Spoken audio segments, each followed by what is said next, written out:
முதலமைச்சர் ஜோசப் விஜய் மற்றும் நடிகை த்ரிஷா குறித்து அவதூறாக பேசிய எதிர்க்கட்சித் தலைவர் உதயநிதி ஸ்டாலினுக்கு தவிக அமைச்சர்கள், காங்கிரஸ் நாடாளுமன்ற உறுப்பினர்கள் உட்பட பல்வேறு அரசியல் கட்சியினர் கண்டனம் தெரிவித்துள்ளனர்.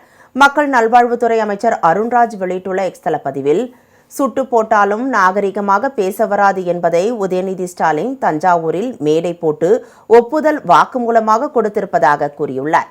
பள்ளிக் கல்வித்துறை அமைச்சர் ராஜ்மோகன் வெளியிட்டுள்ள எக்ஸ் தள பதிவில், பெண்களின் கண்ணியத்தை குலைக்கும் உதயநிதியின் பேச்சை ஏற்க முடியாது என்று கண்டனம் தெரிவித்துள்ளார்.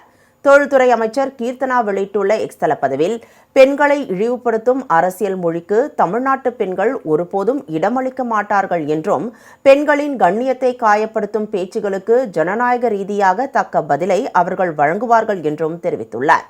கரூர் நாடாளுமன்ற உறுப்பினர் ஜோதிமணி வெளியிட்டுள்ள எக்ஸ் தள பதிவில், எல்லா காலத்திலும் ஆண்களின் அரசியலுக்கு பெண்களே எளிய இலக்காக இருப்பதாக மிகவும் வேதனை அளிப்பதாக கூறியுள்ளார். பெரியாரின் கொள்கையை பின்பற்றுகிற ஒருவர் எப்படி பொதுவெளியில் இவ்வளவு அநாகரிகமாக பேச முடியும் என அவர் கேள்வி எழுப்பியுள்ளார். தமிழ்நாடு காங்கிரஸ் கமிட்டி எஸ்சி பிரிவு தலைவர் ரஞ்சன்குமார் வெளியிட்டுள்ள அறிக்கையில், பதவி அதிகாரம் இல்லாததால் என்ன பேசுவது என்று தெரியாமல் திமுகவினர் உளரத் தொடங்கியிருப்பதாக கூறியுள்ளார். உதயநிதி ஸ்டாலின் மன்னிப்பு கேட்க வேண்டும் என அவர் வலியுறுத்தியுள்ளார்.